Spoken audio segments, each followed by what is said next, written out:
or excuse me, not Rams Bears, 49ers Seahawks. This was a complete slaughter from the start. The Seahawks won this one 41-6, and this was the most predictable outcome of this weekend. The Seahawks defense was just completely suffocating a 49ers offense that, at least in the red zone, seemed completely unstoppable.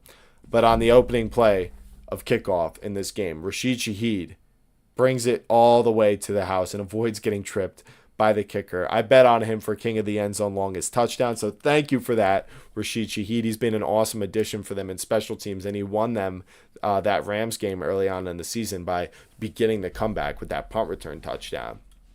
And what other ways did the Seahawks dominate them in this one? Well, they won the turnover battle 3-0. They held the 49ers to 0 for 3 on fourth down. So that's really 6 turnovers altogether. Seattle was 4 of 6 in the red zone. And San Francisco did not reach the red zone. It was a pretty clean game in terms of penalties. The Seahawks had 173 total rushing yards, 5.3 yards per carry. Charbonnet did exit this game with a knee injury. He's still getting tests. Coach Mack is optimistic that it's not serious, and maybe he'll be able to come back. But thank you, K9, for finishing off my bet for him and Charb to combine for 125 rushing yards. And he was phenomenal in this game. He had the hat trick, I believe, 3 rushing touchdowns. And as for Sam Darnold, statistically, he didn't produce that much when it comes to passing. 12 for 17, 124 and a passing touchdown. He was sacked twice. Had the oblique injury, playing through it, probably on something, to be honest, to do something for the pain. But he looked like he was actually making some high-level throws on third and longs and stuff. That was helping them in this game. But 4 for 10 on third down is the only slight concern for them. But they really didn't have to do literally anything. Obviously, when you're up 41-6, you're just trying to chew up clock, you know. So half of those are probably when they're with the lead, because they weren't even getting the third down because they were just getting first downs on second down and things like that. For the 49ers, they get even more banged up. CMC got a stinger in this game and then went back in and had to exit late. Yeah, you can't play through that, not against this defense. And it was sad to see the 49ers just get completely demolished. Some people might be disappointed, but I would feel good about the future if I was a 49ers fan. We all knew this was possible for this team. They spent week after week, battling through injuries, and then they lose Kittle last week after that amazing playoff win. And it really meant that going into this one, they had no advantage outside of CMC. And, even if they had Kittle, it probably wouldn't have been enough.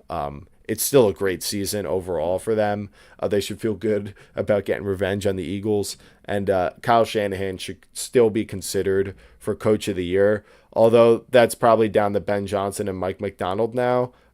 Ben Johnson did lose, as we discussed earlier in the pod. So Mike McDonald looking really good. Usually I like to give it to a coach if I'm picking my guy who's kind of doing more with less. But Mike McDonald is just doing a lot more than anyone else. They look like the most dominant team in the league. So for them, like I said, they just look like the best team in the NFL. The Rams and Bears, they just finished a few minutes ago. This is still going to marinate with me, but they crushed the 49ers, and they've consistently dominated teams that are good, teams that are bad all season. It hasn't really mattered. The Rams, they got their hands so full next week. It's not even funny. The Seahawks team is so legit. They have wins over teams that over 500. They've got the most in the NFL at 6. Before the playoffs even started. Their EPA is just off the charts good. I'm actually gonna go to that right now. I want to see if they move the charts, because when you look at the EPA chart, just a good way to kind of understand how everyone grades out in terms of EPA and like what are good indicators of what the best team is.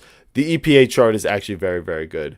And yes, once again, Seattle is just pushing further and further into the top right quadrant because they're so good at offense and they're so good at defense.